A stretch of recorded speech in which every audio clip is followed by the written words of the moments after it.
You're tuned in to the MtG Cable cast, where they cover Magic, the Gathering Finance. All right? You don't know about it? You're tuned in right now and get ready to learn some shit. Buckle your seatbelts and light a blunt and get ready for the MtG Cable cast. Starring Reptar and Thirsty, them onion head motherfuckers. Alrighty, guys, welcome to the newest episode of the Cabal Cast, and this is week one of our quarter four regular episodes, which, as you know, quarter four, we have a slew of things we like to cover every year, and this one is going to be the new era of set releases, spearheaded by an article that they released on the mothership called The Foundations of Magic's Next Era. Yes. So with that, we're taking a look at the set release calendar for next year, what it means, what changes there are, and what we think about it. So with that, let's take it away. Yep. So first and foremost, we'll be linking both the article and an image from inside the article that we'll be referencing here in the show notes, so you can take a look at it whenever. But the year basically begins with Innistrad Remastered, which is not on the sheet at all because it's not a new set. It's a remastery set. Cool. That'll be January 25. That's when it releases. February 14th is Aether Drift, notably using the Back to the Future font face and colorways. Cool. Then April 11th is Tarkir Dragonstorm, so we're going back to the plane that cons took place on, Tarkir. June 13th is the Final Fantasy Universe Beyond set. August 1st is Edge of Eternities. And then we have the next two sets, and based on the math that I'll go over in a moment, it looks like early September will be the Spider-Man Universes Beyond set release as standard, and then either in late October or early November is an unannounced Universes Beyond set. So right now we're looking at 3 sets released into standard that are Magic IP and 3 Universes Beyond, which is what we were told is basically going to happen. And the math for all this is that starting with Aether Drift, that's 7 weeks into 2025, then from Aether Drift to Tarkir is 8 weeks. Then from Tarkir to Final Fantasy is 9 weeks. Final Fantasy to Edge of Eternities is 7 weeks. And that's how we basically get to an early September release for the Spider-Man set. And then late October, early November for Universes Beyond. Insofar as the set discussions from now until they release, we're really not going to spend a lot of time on Innistrad Remastered.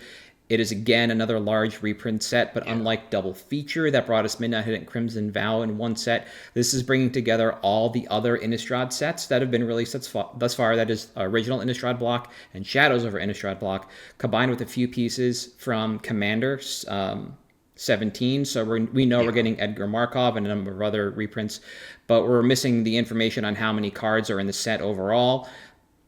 But it will be draftable, so it shouldn't be a massive set, but at the end of the day, they're not all going to be bangers, so there's not a lot to talk about here. When it comes to the set releases on the whole, the best part of this, looking at the image as I bring it up, is that this is a fairly even and fairly predictable release schedule that dodges the summer doldrums by scheduling a set in mid-June. Schools might still be in session in the next set in early August, dodges the July, dead area, like dead air, which has traditionally contained a set that sells poorly. I look back on it, that's right when Dominaria released, end of June, beginning of July, and that set was a notable flop despite having 5 mana Tef. And this kind of adds this insulation around WotC's profit line, and then the fact that we're getting this kind of summer blockbuster set that might take us through the Blind Eternities to or past Eldrazi, hooking into a comic book style multiverse is interesting, but at least we've got this neat hook from the Magic planes as we know them into Spider-Man by stepping through the Blind Eternities, which is how Planeswalkers travel. Like I said, that's where the Eldrazi exists, and at the end of the day, it's cool. It kind of pushes Magic further into pop culture by pulling out a number of familiar and currently running threads in Magic. The Omen Path, Planeswalking. To do this is the best time too, because we're going to go through a place that we've only heard of, we've never been to, and there's just some disastrous monsters hanging out inside if things go sideways. So at the end of the day, I think all this is pretty good. Despite what people might feel about Free Universes Beyond, and we'll get to the top end, but I wanted to talk about that schedule because I mentioned in the previous episode when you math it out, it's like 8.6 weeks or something between sets. Yeah, on average. And the math breaks out to be a pretty even 7 through 9, depending. And when you start breaking down those dates, like we went up top, it makes a lot of sense, this release schedule. Did they need to do 6 standard sets a year? No, they probably could have put two supplementals in here and cover their bases the same way and still seen sales at a reasonable clip through the summer, but here we are. So stepping into our first set, we have Aether Drift, and the current copy on this says, follow Chandra Nalaar as she races through the Omen paths and across 3 planes of the multiverse, chasing victory for an incredible prize. Hang on tight through its release on February 14th because it's only a death race if you die. And the old copy on this is as such. The death race idea had been in discussion for over a decade. It was the Omen Path idea that finally helped it get made. Some of its inspirations were Death Race 2000, Speed Racer, Wacky Races, and The Fast and the Furious. Now, I want to say the bookmarking titles here mask the fact that only Aaron Forsyth and Mara are the people that actually watch Speed Racer and Wacky Races on TV. I guarantee you nobody else inside this building knows what the fuck those 2 properties are because they're old as dirt, both the properties and those humans. Speed Racer is gas. Look, Wacky Races has a game on Dreamcast. Like I played that game on Dreamcast, but don't, I also skipped school the day Dreamcast came out so I could go stand in line for my console. Yeah, so like, don't get me wrong, I do appreciate these, but like, these are the references. This is what this set is going to be about. Like, fine, it's another vehicle set. We want to get back to vehicles in not a way that's going to be overpowering like Aether Revolt was. Yeah. How are you feeling on that? I think one of the big things for this set is obviously, being Aether Drift, Death Races, etc. Obviously, vehicles are going to kind of be a big deal. And I think that vehicles are one of the design spaces recently that I thought deserved more fleshing out because it is a very interesting way to design the set. It's a good mechanic. I like it. And I think for that reason, it's one that I like starting off on something like that where it's okay. We're trying to accentuate something that we did good in the last 5 years and flesh it out more because it is something that our players like. Yep. It's something that casual players and competitive players like. It's something that appeals to a broad audience, and we can use that to kind of get people in to say, hey, you know what? Let's go ahead and try this game. And I think that that's a good thing. I think, based on the cards we see, who knows if the set's going to be good or bad. It's like Duretti, Earth Rumbler, and then a really bad Gear Hulk. But I think it's neat if we get, I'm sure there's going to be, maybe a Tron crossover because Tron 3 comes out next year. So maybe we'll get Light Cycles. That would be sick. Yeah. I doubt it. But I think it's a good starter set for the year. It's one that all right, I could have fun with this, but I'm not overly optimistic that this set is going to be absolutely insane. It's kind of a new-ish area for them to explore in Magic. It's not like Tarkir, where they're revisiting a plane with a set of expectations that comes with that. So for me, this is probably of the 3 non-Universes Beyond set, the one that I'm most all right, this could actually be fun. Yeah, I think so too, because it's just kind of, I don't want to say off the wall and have it sound negative, but the idea of literally racing across the plains and making vehicles the focus instead of in Aether Revolt, the energy that powered the city and the vehicles and everything else is a good way to explore a card type that has always been second or third fiddle unless the card is Smuggler's Copter and then it's overpowering. Yeah. So it's a fun way to, make this matter. We've had Equipment Matters stuff, I wouldn't say throughout, but I think Fifth Dawn kind of made the Equipment Matters thing really prominent with the cycle of equipment, but yeah. I was going to say Skull Clamp. It's Cranial Plating was just overpowering alongside the rest of the Affinity stuff.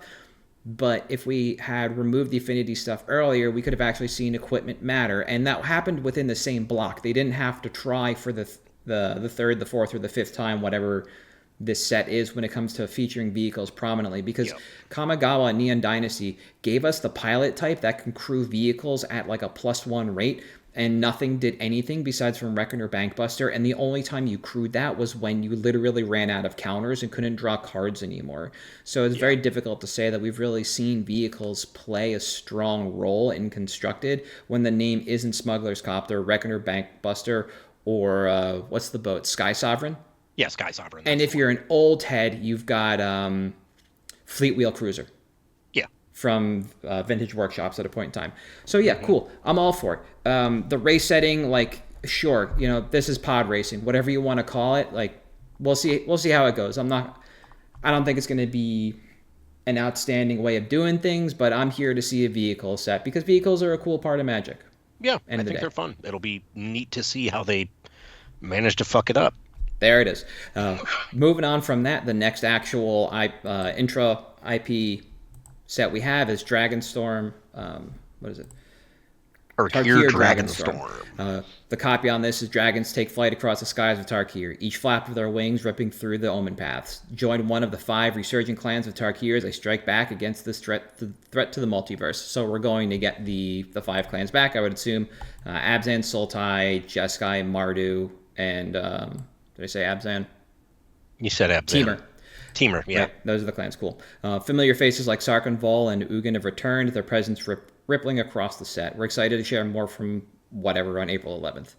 That's the new copy. Cool. It gives you this idea that we're going to see basically the 2 story characters that are left and haven't seen a reprint recently in that set. Interesting focus.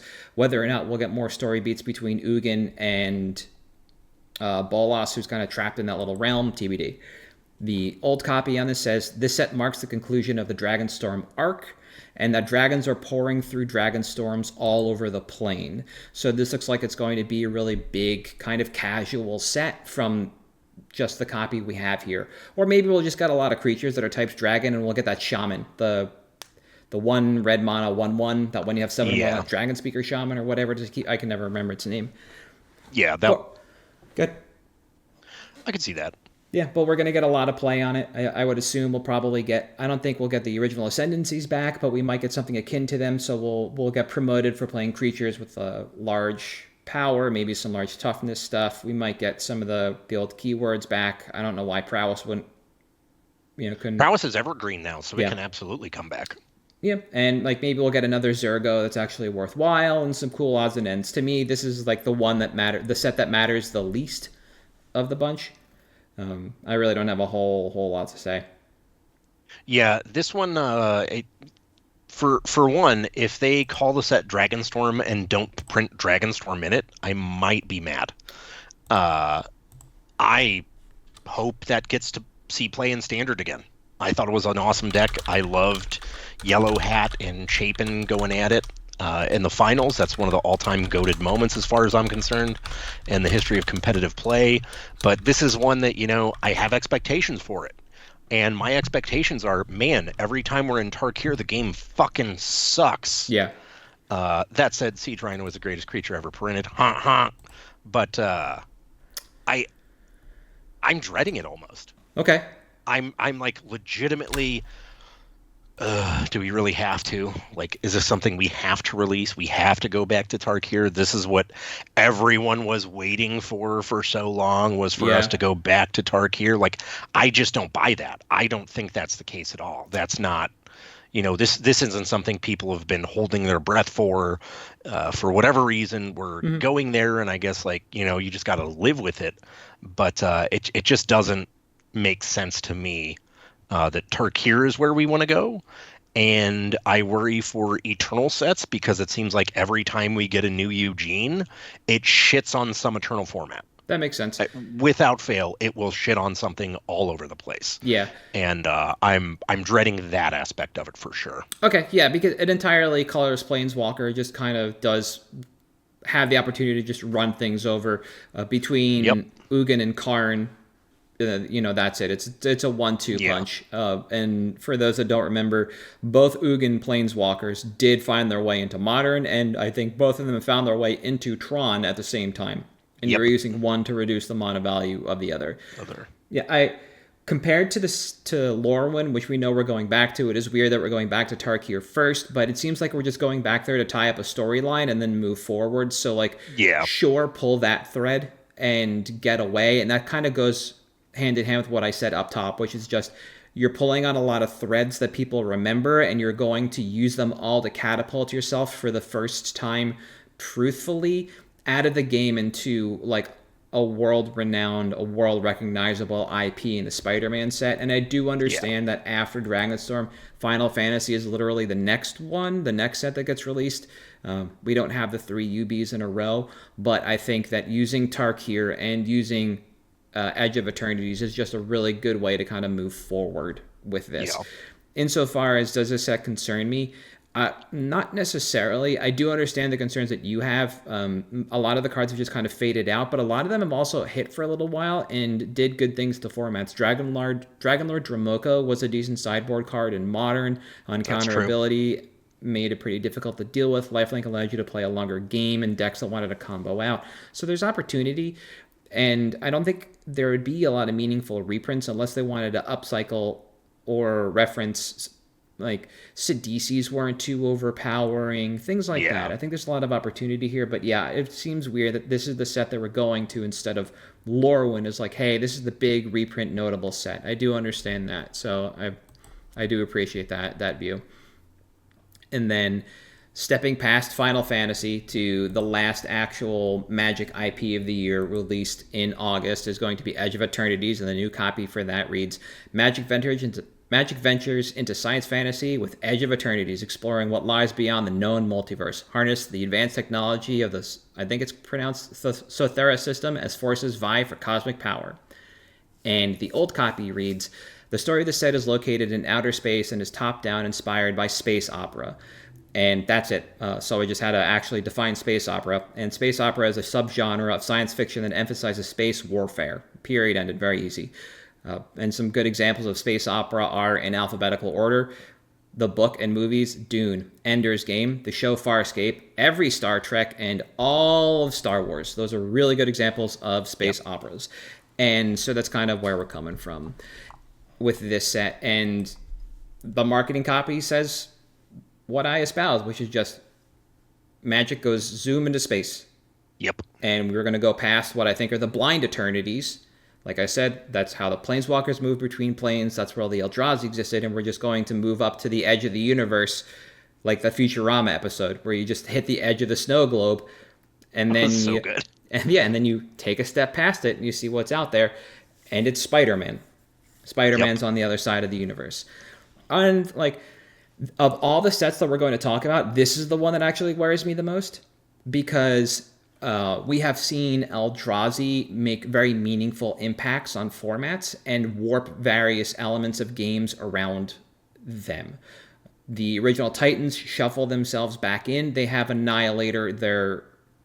Some of them are indestructible. They're very difficult characters to deal with. Yeah. The next set of Eldrazi, Kozilek the Great Distortion, doesn't draw 4. You just draw back up to 7 from wherever you are, and you can discard cards to counter spells.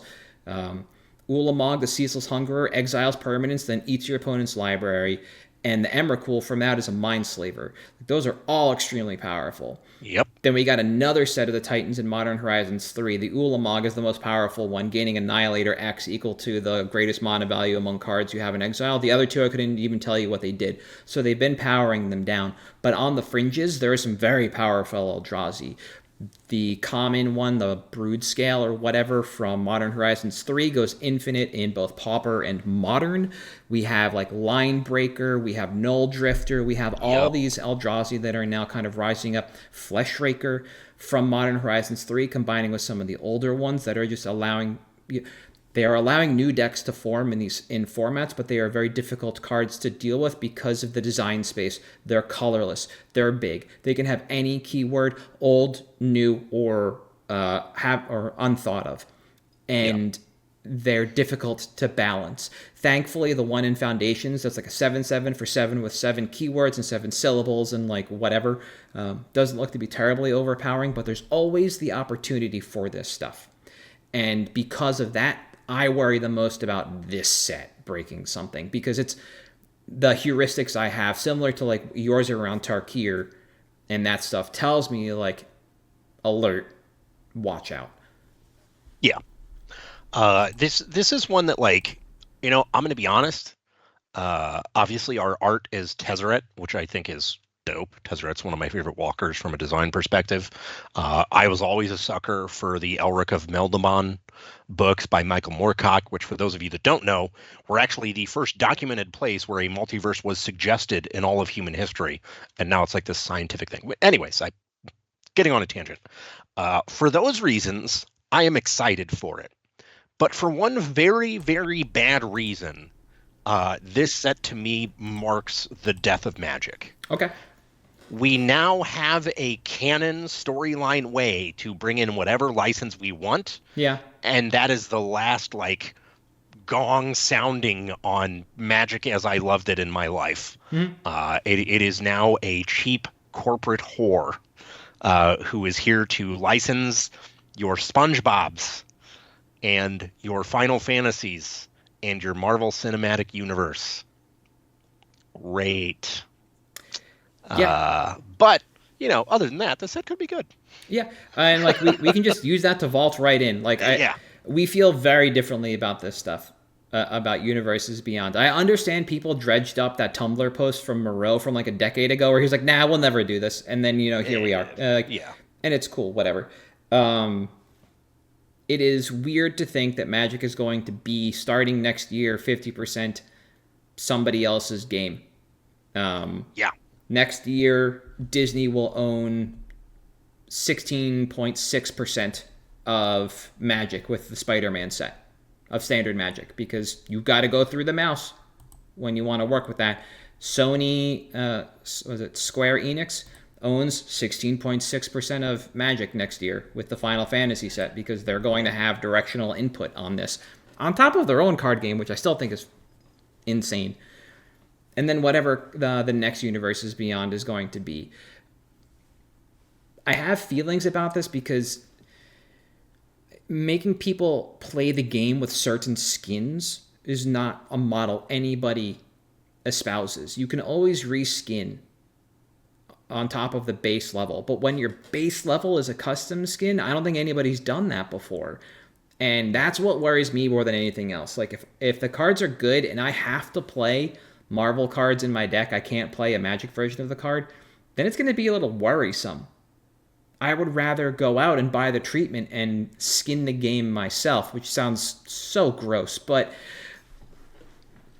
if I want to play cards that look a certain way, I should be able to choose those cards by going on and buying the ancillary product, the supplemental product, spend my money on the gems for the skins, etc., like every other company does. I shouldn't be necessarily forced to engage with the skin and then have to pay to unskin my cards. Yeah. That is my main concern. I don't have a concern that the cards themselves are going to break the game or anything like that. Everything has to play, and you can't keep making your Universes Beyond sets the latest and greatest tent poles for standard to balance your power around, despite the fact that yeah, sure, the Buster Sword should just probably cack every creature, it should just win combat, that's it. It can't. Yeah. It just cannot. It can, because then the game breaks. The game engine breaks. Nobody wants to play or engage with the game anymore. It's very difficult. Spider-Man can't just keep dodging combat because Spidey senses a passive. Right. That makes it too good. Norin the Wary is a good example of, if you wanted to use Spidey sense, how you do it. But then Spider-Man engages in combat, so why can't, and then you have this weird rub. And so there's an amount of balancing that I think that Magic has to walk, and that's one thing, but I think they're going to get it right. I think they have to get it right to be able to announce 50% of next year is going to be Universes Beyond. But I also want a way to buy my cards in universe. I'll sling any Venom, as long as it's not the mid-90s neon highlight Venom. What? I hate that. That Venom was sick. Look, the look is great. I just dislike. I'm a Todd McFarlane purist, and I love that character with the light blue shading. But when you add neon yellow, neon green, and neon pink to the character, it just doesn't look good to me. I've never been a fan of that stuff in general, that kind of coloring. But that's my hook. I'll play all those cards if they're good, and I won't really complain. But the moment I have to engage with something I don't care about, I don't need a Juggernaut. You know? If they put in Juggernaut in one of the sets eventually, and I guess it could be in Spider-Man, there was some crossover there, and the flavor text isn't "I'm the Juggernaut, bitch," it's over. It's got to be. Yeah, no, there's no other quotes aside from like Charles, no, or whatever Yeah. that video was. Yeah. But like, so I went off like I had my soapbox. How do you Yeah. feel about the 50% UB stuff? So, all right, guys, I'm gonna pause here, and everyone watching, you have like a minute to decide if I think they're good or bad. Uh, okay, pause over. It didn't last a minute because obviously I don't like them. I think from a design perspective, this is bad for the reasons you outlined, because, one of the nice things about having so many versions of so many cards is you do get to skin the game your way. Mm-hmm. And this feels like we're now taking a step back, because now that we've been able to skin the game our way, we're not able to anymore. Because we have these versions that, have input that aren't from the God art book or anything else. So to me, it's just not as good. The other reason is obviously, they can't design sets really well, guys. So if they got to design cards with input from other companies that are wanting their IP to be powerful, because obviously you're not going to license it out and have it be a Squire over the course of the game. So I'm curious what the design constraints are going to be here and how it's going to impact not just eternal formats, but standard, because this is the year that we are seeing this big push to standard. And if part of that involves you releasing products that make the game harder, that make that format less appealing to new players, it's just going to backfire completely. This is when we as a store are finally starting to convert some of the arena players and some of the traditional invisibles into in-store customers. And one of the ways we're doing that is trying to get them to engage with standard. Yep. If standard's bad because these Universes Beyond products are cracked, well, then we're fucked. Mm-hmm. If the One Ring had been in standard, that format would have been unplayable, completely unplayable. And that's what I am afraid of. Not to mention the fact that, frankly, I don't want a Universes Beyond that's filled with bullshit from Final Fantasy VII. I'm so tired of seeing Barrett, Sephiroth, Cloud, Aerith, and Tifa jam down my fucking throat. Oh my god, don't give me another reason to hate a set. No, man, that. Give me X2 and a garment grid. Yeah, I'd be cool with that. Yeah. Or a little blitzball, like. Oh, blitzball! I'd fuck up some blitzball. You give me blitzball in there, I am in. That's my favorite mini game in any Final Fantasy. I've heard that from a lot of people. I've heard that from a lot of people. The Final Fantasy one is the only one that I know about. The three of them being Final Fantasy, Spider-Man, and SpongeBob that I care about the least, because it fits in the easiest as an RPG already. Yeah. I saw one of those Brooklyn Nine-Nine like Foursquare memes go by the other day, like, and it just caught my eye. I was like, it's so relevant to Final Fantasy. It's like, oh yeah, I'm a JRPG player. Name 6 end bosses. God, I set the bar too low. That was my mistake. Like, yeah. And at the end of the day, that's kind of what we've bumped up against. God. Yeah, a couple of times in Magic, like Bolas's attempt to just usurp the multiverse and just become god of the multiverse has happened a number of times. When the Phyrexian plane did the same thing, and they had to collapse the plane of Sarah to throw it at the Phyrexians they were going to overtake. Like, we've done the same thing here, so it kind of fits in. But yeah, when you're just beaten over the head with the IP, everything's got to be good, and you get the same characters from the one Final Fantasy that everybody seems to love, then it does wear pretty thin when you have a real large catalog to pull from. And a lot of very, very good games that aren't Final Fantasy VII. Yeah, exactly. So I do understand that, and you don't even have to branch out that far. Like, we also know we're getting like Chocobo, which is cool. Like, have a little cool. A little Mounty Poo come through. It'll be fine. It'll be a good time. Yeah. Everybody will enjoy that, and I think that'll be. I think the Final Fantasy one has the opportunity to be like the most opportune and most interesting of the bunch, because it can serve a wide property. Spider-Man also has a huge catalog. It has a nice Rogues Gallery, there's definitely some cards that we can pull in from like Streets of New Capenna because it's very mob oriented, Yeah. which is a very Spider-Man thing, dealing with Kingpin and then the mobs inside New York City. So there's opportunity to be a little internal IP referenceable in that set. So I'm not as worried about it. And then SpongeBob is SpongeBob. It's just going to be like, I assume the My Little Pony stuff, but I'd say that's probably a safe bet. Yeah. yeah, a larger, more robust IP. That's probably not like what I'm going to do. Go jellyfishing? It's fine. It's fine. Yeah. I'm not worried about it. Yeah, not at all. Overall, I do think I thought Universes Beyond is supplemental stuff because that's what I thought the Spider-Man stuff was going to be. Would have been fantastic, straight to modern, etc. Straight to standard, though, I think, and this is the last concern I'll voice before picks, is the same that you espouse, which is just these are notable characters. They are controlled by other people. They can't be squires. They have to be relevant. They have to be balanced within the game, which means at some point in time in the year 2025, you're probably going to be playing some Spider-Man characters alongside some Final Fantasy characters in your deck. Yep. And that's just the way it's going to go because they have to be worthwhile. You know, whatever the Amazing Spider-Man, Friendly Neighborhood Spider-Man, Spider-Man, whatever, one of them has to be the best, and it will it will have to be standard viable. Yeah. So. And not standard warping, and that's where I think we lose potentially. Yeah. All right. So, ready for picks? Yes, let's do it. I'm going to go first this week. Yep. So, my pick is the Forgotten About Displacer Kitten.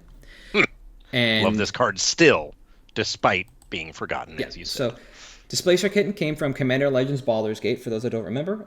It costs 2 and a blue for a 2/2 cat beast with Avoidance. And Avoidance says, whenever you cast a non-creature spell, exile up to one target non-land permanent you control, then return that card to the battlefield under its owner's control. So, as long as you control it, you can flicker it. Cool. If you control somebody else's permanent, Vidalcan Shackles, or Control Magic, whatever, you flicker that permanent, it goes back to the original owner, so you kind of lose. Womp. When I took my notes, CK was buying 10 at $10.50. They were selling 8 at $21. There are 294 listings on TCG Player, LP or better, for a market of $12.33. And as of recording, CK is buying 15 for $8. And there are 309 listings on TCG Player with a market of $12.10. When I added this to my list in July, CQ was buying 59 at $9, and they were selling 8 at $16. There were 103 listings on TCG Player at $9.08 market. So we're basically seeing that in the last 4 months, the last quarter, there was an increase on this card, and now we're seeing a retrace. A little bit of a bummer, but I think we'll be fine in the long term. When we look at the commander playability on this, it basically does one thing. It's just this forever long joke called "Hold on, I'm blinking," and that's all you do. You just blink stuff in and out. So when you look at this card, you'd think it was a value piece, that it's flickering mono rocks, it's untapping monoliths, both Grim and Basalt, it may be even flickering a creature for its ETB or a planeswalker to use it again, and truly that is what it does at its core, but it doesn't stop there. All of that is actually just for combo enablement. With Kitten, Teferi Time Raveler, and any mono rock that taps for more mana than it costs, that's infinite card draw and infinite mana. And that's just really the tip of the iceberg. Commander Spellbook, link I'll have in the show notes on Patreon, has almost 160 different ways to combo with Kitten, and we can basically begin to see why this isn't a casual Commander card. Even if you are trying to play fair, you're more than likely going to quote, oops, unquote, into a combo. So we're looking at an efficient combo piece that lets players win with minimal setup, it wins out of nowhere, and it wins in a myriad of ways. It's ruthlessly efficient, it's quickly and easily deployed, and it allows the player from a minimal board state to win. So, for instance, if your mono rock is already on board, before you deploy the Kitten, you can bounce the mono rock back with Teferi or something else, and then after deploying the Kitten, you cast the mono rock from hand, and you can go off from hand right there. That's it. That's all you need to do. You just recast the mono rock, you flicker the Teferi, you bounce the mono rock back after tapping it, and now you have infinite colorless mana, and you have infinite draws off the Teferi. When it comes to CEDH, you can find this card sprinkled around the format. It's part of Atraxa packages sometimes. Yeah. I've seen it pop up in Thrasios lists as well, but I cannot say for certainty why the context within the context of CEDH right now, if it's a combo pillar. It looks like it mainly plays at the level just before CEDH, where you're playing to win, but you're playing at like 75 to 90% of an optimized deck, not a full bore 100%, which brings you to CEDH. So it's basically, this card exists in the upper echelons of Commander. It is not a casual card, it's not a kitchen table card, and it's not a CEDH card. It's just right at the top. And I think that's kind of where we lose out a little bit on this card and why it's retracing, because it does nothing but combo. And as we keep talking about, combo is kind of reviled in Commander. People just don't like it overall. Timeline on this card. When I took my notes, there were 706 unique copies. On page 1, there was a vendor with 26 near mint copies at $12.91. Page 2 had 87 copies. One vendor had 87 copies at $13.55. And on page 3, one vendor had 20 copies at $14.05. And then after page 3, the largest quantities we find hover basically around 10 or so. So our anchors are really only in the first 50% of quantity. And there are about 7 pages on TCG Player for this card. This sells about 8 copies a day. So this is going to sell through in about 3 months, though I don't think we'll make it much past the $15 waterline overall. This is a powerful card, but because it's mainly a combo engine and an extremely easy card to combo with in general, I think that kind of places a glass ceiling on it. So if we buy in now, basically buy in the dip, we can turn this around for almost 20% profit in 4 months or so, and I'd be happy to take those margins, though they're not glorious. I don't think we'll ever be able to exit to buy list with certainty or with ease, as this isn't a casual Commander card, like I said, so the majority of your customer base isn't clamoring for this like it once was when it was the brand new thing to try. And the recent dip in price, I believe, is the casual Commander crowd exiting a position on a card that is fairly one-dimensional and viewed negatively. So even with a reprint in the LCI promo pack, the upward price movement didn't really stop on this card until very, very recently. There was a demand for this card, and now people are just kind of shoving it back because they're done kind of oopsing their way into wins and just having a bad time at their casual table.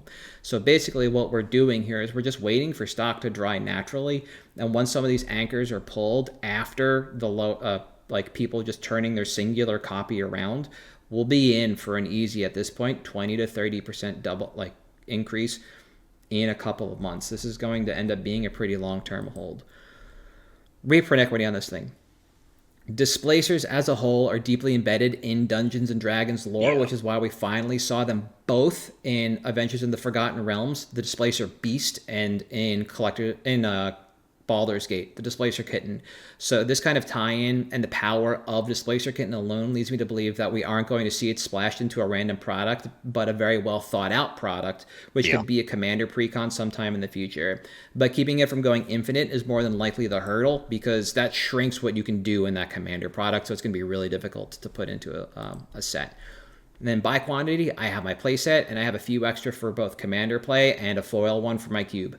I do believe in this card, but because of how aggressive it can be in terms of ease of combo, I wouldn't go past 12 unless you can serve more spiky Commander players or CEDH players locally. We're basically just trying to, again, operate in this fuzz where this card is being pushed back into the market by people who just generally don't want to engage with it anymore because of the feel bads at the table. Like when you look at the sellers now on TCG Player, you're not seeing a ton of people with 25,000 like sales or 10,000 sales. Big companies are repricing down to TCG low, but TCG low is people with like 300 sales, one sale, like 100 sales. So we're just seeing randoms shove in, automatic repricers react, the price goes down, but once all these copies move from the market, because the demand is still here, albeit light, everything goes back up. So we can buy in now and feel pretty comfortable overall, because this is a card that's just going to drain over time. Yeah. I love this card. It's one that when it first came out was really hyped up for obvious reasons. One of the most interesting things about it to me, and this is courtesy of EDH Rec, obviously like a pretty good analog is Deadeye Navigator. Okay, yeah. Deadeye's in half the decks that Displacer is, but the Commander's Deadeye is in is significantly more casual than the ones in which Displacer Kitten is seen, which, like you said, lines up perfectly with your 75% strategies. You know, it's people running, Atraxa, obviously, Nadu, banned Urza, that's a CEDH general. Animatu is a CEDH general. And then you get some of the like lower tier CEDH guys like Brago or Yerok or Tom Bombadil. And the thing that Bombadil. the thing that really gets me about Displacer Kitten is, it should be in more decks than Deadeye Navigator because it's free. It doesn't cost you mana to activate. It's fine on its own. It just goes. But the reprint equity and the impact, because this is something that, again, similar to Collected Company, is one of those cards that scales off the power level of your other cards. Yep. Which to me, the game is getting more and more pushed. It's just happening, So obviously, creatures are getting better. As creatures get better, they get better enter the battlefield effects, and Displacer Kitten gets better. And with it being so closely tied to a Dungeons and Dragons universe, which we can't easily see reprinted, like I touched on last episode or the episode before, like we've already started the anniversary for Dungeons and Dragons, so we don't have an emerging tie-in somewhere down the line. There's no Baldur's Gate 4 coming anytime soon. Nope. Larian says they won't even do Baldur's Gate 4, so they have to find somebody else to license it to. But there's no reason for them presumably to reprint this anytime soon, outside of some promo or something like that. So this is definitely one that I'd feel pretty safe in. Yep. All right. Oh boy. As I touched on earlier, we have a death race going on in Magic the Gathering starting in February, which over the last couple weeks since that announcement was made has had me looking through, as I do every time we get one of these announcements where it's like, hey, here's our sets, this is what we're doing. All right, where can we look for potential getting ahead of the game profit? And one of the biggest ones I came up with was Depala. Okay. Depala's real simple. It is the Boros Vehicles commander from way back in the day with, I think that was RTR? Oh, no, it was Kaladesh. It was Kaladesh, yes. Yeah. Now, 3/3 for 3, so we're on par right there. But other dwarves you control get +1/+1. Yeah, whatever. Each vehicle you control gets +1/+1 as long as it's a creature. Yep. And whenever it becomes tapped, you may pay X to reveal the top X, put all dwarf and vehicle cards from among them into your hand, put the rest on the bottom of your library in a random order. So that last part has marginal upside, and I think we could actually get dwarves more in Death Race 2, Aether Drift, because dwarves historically have kind of been the mechanics of vehicles in Magic, so we could get more of those. But the most important line is each vehicle you control gets +1/+1 as long as it's a creature. Now I'm going to be fully transparent here. This card's 7 cents. It's not going far. There's over 1,000 listings. This was in one of the last sets to come out basically with a high print run before COVID. So there's a ton of these out there. The reason I am calling this out is because this is something that I imagine in a couple of months, everyone and their mother is going to be clamoring to find this. And it is buried in every one of your bulk boxes because that's what it is, a bulk rare.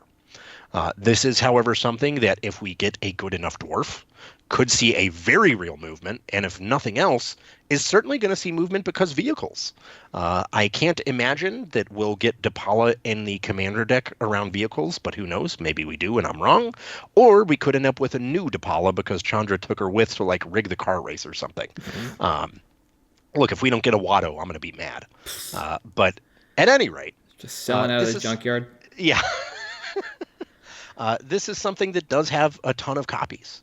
And right now, it doesn't sell with the highest, frequency. We've got 40 sold in the last 3 months. That's like nothing. Yeah. With over 1,000 listings, most of them being 2 or better. But I very easily see this getting to be a 50 cent to $1 card. And if you've already pulled it out of your bulk, you can make a little bit of extra money there by listing it, just having it available for inventory completion's sake, because this is something that I could see getting very, very good.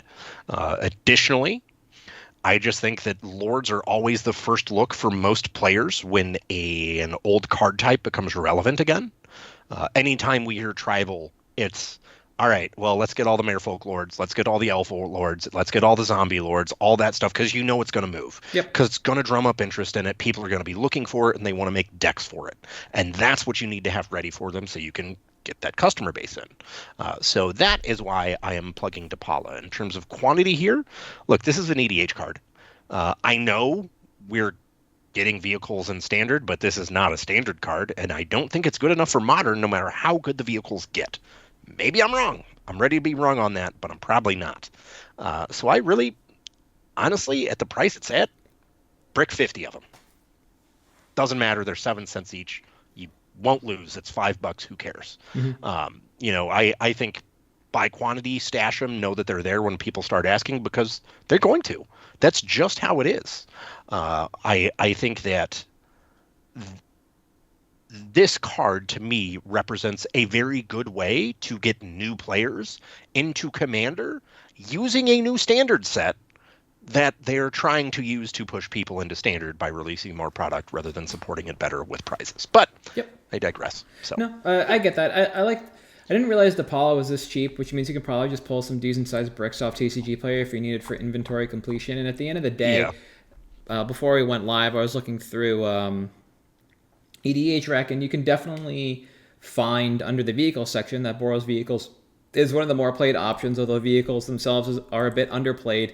And kind of as expected, the most popular color combination is Azorius, because that was the commander deck that came with Neon Dynasty. Yeah, and then after that, it's so Azorius, Orzhov, and then barely behind that, it's Boros, and it's Greasefang at the helm of Orzhov, and basically the only commander for Boros vehicles is Dapala. So unless you get another new Boros commander that can do something as similar or as good as Dapala, well, it's like, well, then here you are. You have a really good commander in this set. It doesn't cost a lot. It's a very cheap lord from a mana value standpoint. Yep. And the fact that Dapala's triggered ability triggers when it crews is also really important. You don't actually have to enter combat with it, so it kind of insulates it a little bit. Yeah. And you just keep picking up more and more vehicles. You could just play Dapala, put some boots on it, crew something idly, and then pay X every turn and just pick up more and more vehicles. And so there's a lot to really like about this. And the point you made about inventory completion and as an entry point into either standard or commander is going to be really important for this card. Yeah. It's another one of those things where Aether Revolt comes, or not Aether Revolt, Aether Drift comes out and people come in and they want to play vehicles. They're like, all right, cool, we have Dapala, we have 1 million vehicles, and you can just stage the case like that. You can stage that grouping of cards to kind of group your sales together and make it happen. Insofar as relisting on TCG Play, you're going to eat your hat and fees. This is not a TCG card. This is an in-store card for sure. Yeah. Or in binder, whatever the case may be. Yeah. In your box of smalls that you bring with, it's like, here's like a bunch of cultivates and shit that people may want to even out a trade or something. And so at the end, for those reasons, I like this as a pick overall. If we were going to go back into TCG Player, I would have pushed back on this. But the idea that you're going to use this as specifically stock for in-person stuff is the important part here, and I think it's a really good look for that. So I really like this. All right. So anything else before we cut out? Nope. Let's do it. So for at MtG Cabalcast on Twitter, Facebook, Patreon, and YouTube, I am at Halt. I am Reptar. You are at Damon_Thurston. We'll see you next week.